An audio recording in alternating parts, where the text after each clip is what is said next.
Breaking news this morning. A home is destroyed in a 2-alarm fire in South Fargo, and the Metro's arson canine team has been brought in to sniff for accelerants. At least one caller from across the river in Moorhead thought it was actually a grass fire around midnight, but when firefighters arrived, they found a house on fire in the 3600 block of South River Drive on the Fargo side. At 12 and 11 a.m. this morning, we got called to a fully involved house fire on River Drive. Crews arrived on scene. The roof of the structure had actually already fallen in. There was nobody around. We immediately went into a defensive attack, started shooting water just from the outside. 19 units were dispatched to the neighborhood. The fire was an abandoned home by the river. That's near Eagles Elementary School, and it's across the river from the Blue Stand Center for the Arts in Moorhead. Fire officials say it took nearly 2 hours to put that fire out, and they are still monitoring for those hot spots. No one was hurt. No word yet on how it started. This was the third run for Fargo fire within about 45 minutes. Fire officials say they responded to 5 separate dumpster fires overnight. And because of how many fires there were and how close they are together, the fire department says they are considering those fires suspicious. Also following some breaking news overnight on a report of a stabbing in South Moorhead. Police got the call around 10 about an incident in the 900 block of Bellesley Boulevard. We're waiting to hear details from police and if anyone's been arrested. Our crew on scene saw one man who appeared to be the victim limping as he spoke with officers. He did not appear to be seriously injured. Breaking news just coming into our newsroom. Firefighters from both sides of the river are battling a fire at a business on the north side of Wahpeton. Richland County Sheriff's dispatchers tell Valley News Live that hay bales are on fire at the Masonite Prime Board Company. That call came in just after 2 this morning, and fire crews from both Wahpeton and Breckenridge are still on scene this morning. No word yet on the cause or any injuries. The Minnesota Supreme Court will hear oral arguments today in the case of Mohammed Noor, a former Minneapolis police officer who was convicted of third-degree murder in the shooting death of an Australian woman who had called 911 to report a possible sexual assault behind her home. Noor's attorneys argue that a divided Minnesota Court of Appeals failed to follow legal precedents defining third-degree murder when it affirmed Noor's conviction. A key issue is whether third-degree murder in Minnesota must involve actions that endanger multiple people or if it's sufficient that only one person was put at risk. The High Court's decision has repercussions for another high-profile police killing case. We're talking about the death of George Floyd.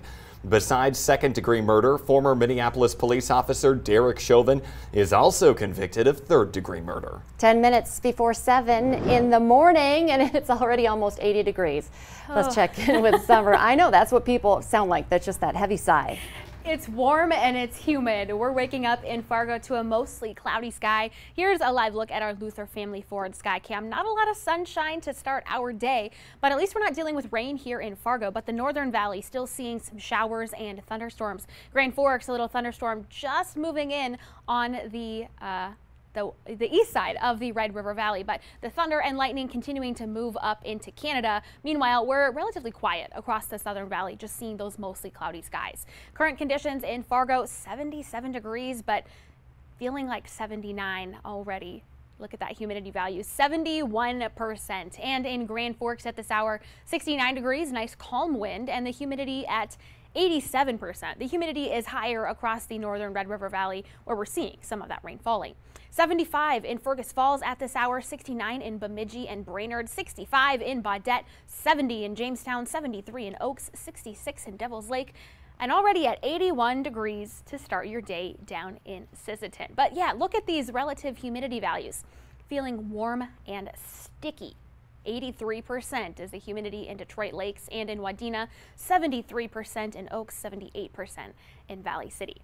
As you're getting ready to step out the door this morning, be prepared and for another hot day already. You know, starting off in those 70s, we're going towards the low 90s by that lunchtime hour, and then mid and upper 90s before a chance for some more scattered storms later on tonight.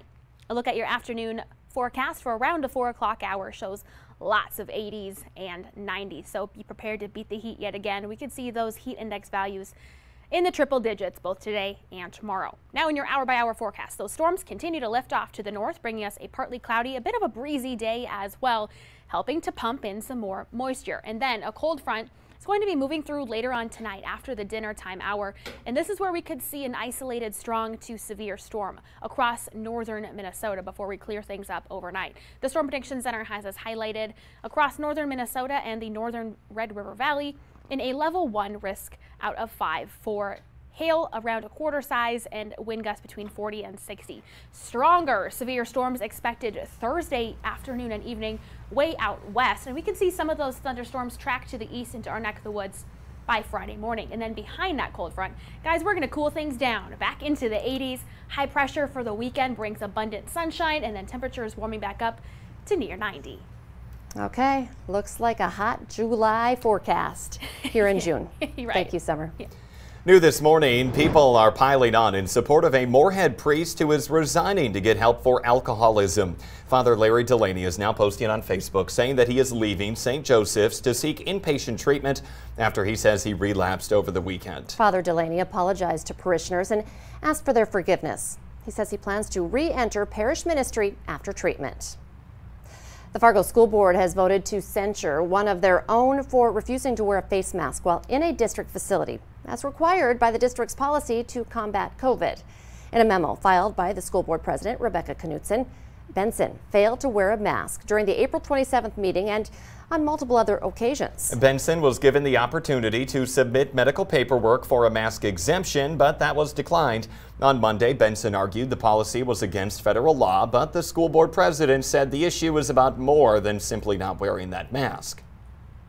When a person runs for the Board of Education and then ends up being elected and serves, we are to follow our policies. And so that's something that we know and that they're outlined for us. And so that's really why we're here today, because this is an example of that.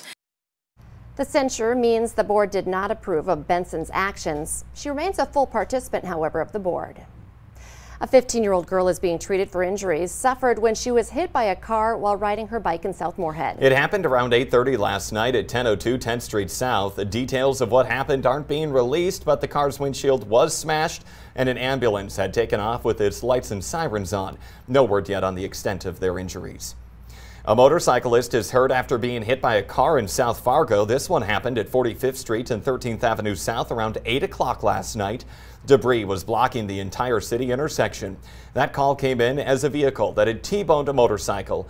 Early reports indicated the motorcyclist was not seriously hurt, but they were taken by an ambulance to the hospital. The Cass County State's Attorney is going to add more serious charges against a man suspected of stabbing a Fargo teenager last week. The family of 14-year-old Daisy Paulson, known as Jupiter, say that she died yesterday in a Fargo hospital. Her father says his daughter was removed from the machines that were keeping her alive around noon. She will live on, though, through organ donation. And her dad says they're planning a walk of honor in hopes that her legacy will continue in others. Jupiter's family will be raising the Donate Life flag at 10 this morning at Sanford Health.